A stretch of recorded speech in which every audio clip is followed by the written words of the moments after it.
ইরানকে ঘিরে কয়েক সপ্তাহ ধরে যে যুদ্ধাবস্থা বিশ্বকে উদ্বিগ্ন করে তুলেছিল তা আপাতত কিছুটা প্রশমিত হওয়ার ইঙ্গিত মিলছে।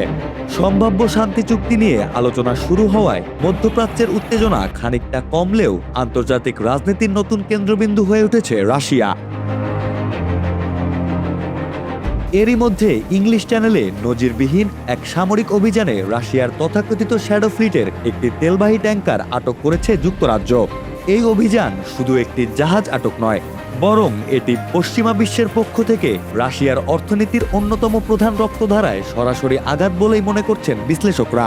ফলে নতুন প্রশ্ন উঠেছে, ইরানের সঙ্গে আপাত শান্তির পর এবার কি পশ্চিমা বিশ্বের প্রধান লক্ষ্য আবারও রাশিয়া? সম্প্রতি royal marine commando, national crime agency এবং ব্রিটিশ নৌবাহিনীর সমন্বয়ে প্রায় 6 ঘণ্টাব্যাপী অভিযান চালিয়ে স্মিটোর্স নামের একটি তেলবাহী ট্যাঙ্কার আটক করা হয়। ক্যামেরুনের পতাকাবাহী হলেও ব্রিটিশ গোয়েন্দাদের দাবি জাহাজটি রাশিয়ার নিষেধাজ্ঞার আওতাভুক্ত তেল পরিবহনের সঙ্গে যুক্ত ছিল। রাশিয়ার বিরুদ্ধে পশ্চিমা নিষেধাজ্ঞা কার্যকর হওয়ার পর দেশটি নতুন কৌশল নেয়। তৃতীয় দেশের পতাকাবাহী, মালিকানা গোপন রাখা এবং জটিল কোম্পানি কাঠামোর মাধ্যমে শত শত পুরনো ট্যাঙ্কার ব্যবহার করে বিশ্ববাজারে তেল বিক্রি করছে মস্কো। এই নেটওয়ার্কই পরিচিত শ্যাডো ফ্লিট নামে। ব্রিটিশ সরকারের তথ্য অনুযায়ী প্রায় 700-রও বেশি ট্যাঙ্কার এই নেটওয়ার্কে রয়েছে। রাশিয়ার নিষেধাজ্ঞার আওতাভুক্ত তেলের প্রায় 75% পরিবহন করে এই বহর। এই বিক্রির অর্থই ইউক্রেন যুদ্ধে রাশিয়ার অন্যতম বড় অর্থনৈতিক যোগান। প্রশ্ন হচ্ছে, ঠিক এই সময় কেন এমন অভিযান? আন্তর্জাতিক বিশ্লেষকদের মতে এর পেছনে রয়েছে কয়েকটি বড় কারণ। পশ্চিমা দেশগুলো বুঝতে পেরেছে শুধু নিষেধাজ্ঞা দিয়ে রাশিয়াকে থামানো যাচ্ছে না, তাই এবার সরাসরি সেই সরবরাহ ব্যবস্থার ওপর আঘাত শুরু হয়েছে, যেখান থেকে রাশিয়া যুদ্ধের অর্থ জোগাড় করছে।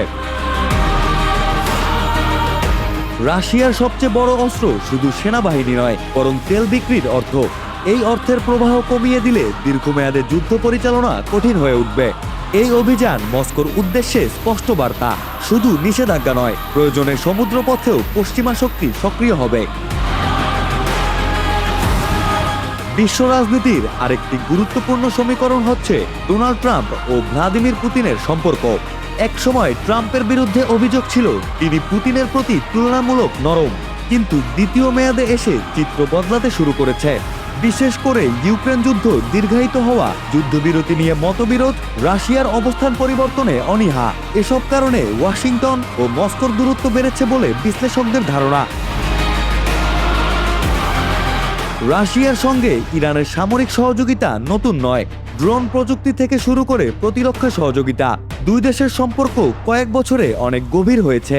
এর সঙ্গে যোগ হয়েছে চীনের কূটনৈতিক সমর্থন। সম্প্রতি পুতিনের চীন সফরও আন্তর্জাতিক মহলে নতুন করে আলোচনার জন্ম দিয়েছে। অনেক বিশেষজ্ঞদের মতে রাশিয়া, চীন ও ইরান এখন পুরোপুরি সামরিক জোট না হলেও পশ্চিমা বিশ্বের বিপরীতে একটি কৌশলগত সমন্বয় গড়ে তুলছে।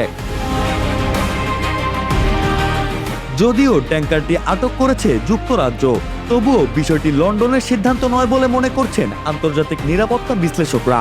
কারণ যুক্তরাজ্য ন্যাটোর অন্যতম প্রধান সদস্য। এরপর রাশিয়ার বিরুদ্ধে পশ্চিমা নিষেধাজ্ঞা সমন্বিতভাবে কার্যকর হচ্ছে। যুক্তরাষ্ট্র, যুক্তরাজ্য ও ইউরোপীয় দেশগুলোর নীতিগত অবস্থান প্রায় একই, অর্থাৎ এটি পশ্চিমা জোটের বৃহত্তর কৌশলের অংশ হিসেবেই দেখা হচ্ছে। মস্কো এখন পর্যন্ত সরাসরি সামরিক প্রতিক্রিয়ার ইঙ্গিত দেয়নি, তবে সম্ভাব্য কয়েকটি পদক্ষেপ নিয়ে আলোচনা চলছে।